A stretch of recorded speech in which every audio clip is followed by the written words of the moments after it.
triangle or not. Now see children, if it is a Pythagorean triplet, then it will be a right angle triangle. If it is not a Pythagorean triplet, okay, now suppose this is a Pythagorean triplet, hence this will be a sides of the right angle triangle.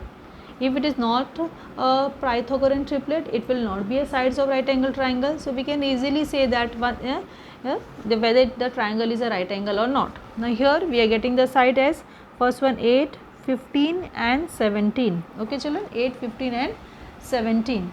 So what are we going to do? First steps will be same. We will be writing the solution. 8 square, the 8 square is 64, 15 square, that is 225, and 17 square is nothing but 289. What we will be doing, we will be adding the squares, that is 64 plus 225, that is 64 plus 225, and that is equal to, that will be equal to 289. Therefore we can say that 8 square plus 15 square is equal to 17 square.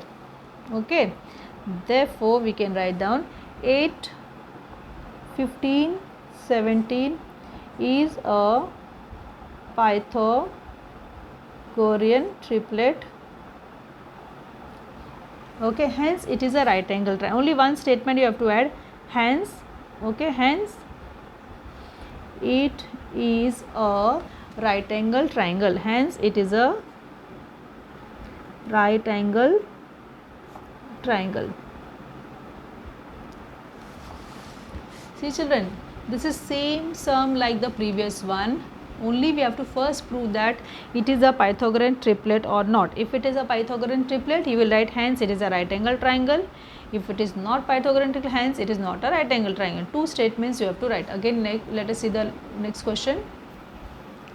Now let us start this second question. Solution. 11, okay, 11 square, that is 121, 12 square, that is 144, 15 square, that is 225. Now therefore that is 121 plus 144, and that is equal to, so it already, you can see it is above 300, so this is not equal to 225. Therefore 11 square plus 12 square is not equal to 15 square. Therefore 11, 12 and 15 is not a Pythagorean triplet.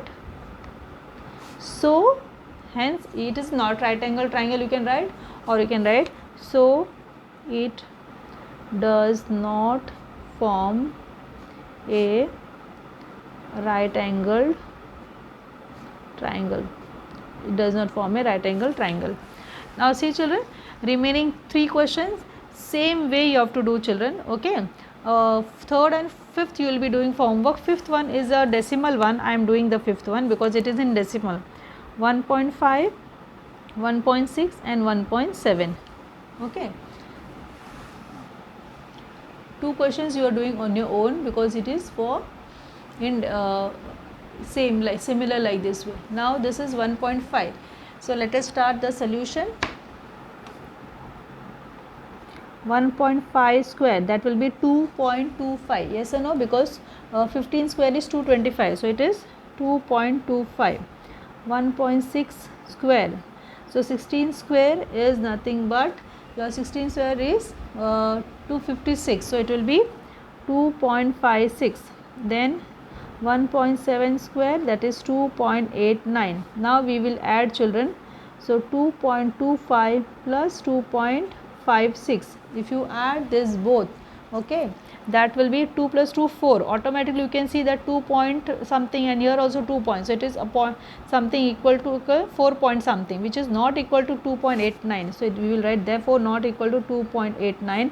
therefore 1.5 square plus 1.6 square is not equal to 1.7 square.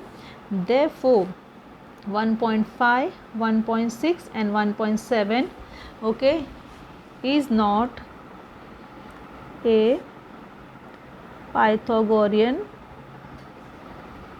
triplet. Therefore it does not form a right angle triangle. So it does not form a right angled triangle. Okay, it does not form a right angle triangle. So children, with this we complete this one chapter, that is Pythagoras theorem. We have completed in one shot, that is in one okay, since it was little easy. But if you have any doubt, first you see the video 2 times. After that also, if you have any doubt, you can send me a message on my personal WhatsApp number. Next thing children, I'll be sending, because in your textbook the very limited sums are there, so from the previous year textbook, that is which was there from Maharashtra board only, but it was previously used, so from that textbook I'll be sending some extra sums for practice. Okay, answers also I'll be sending, so you can solve and check the answers also. And this 1-2 sums which I have given for homework, please do it in your classwork book, so that your classwork book is complete. Okay, take care, bye.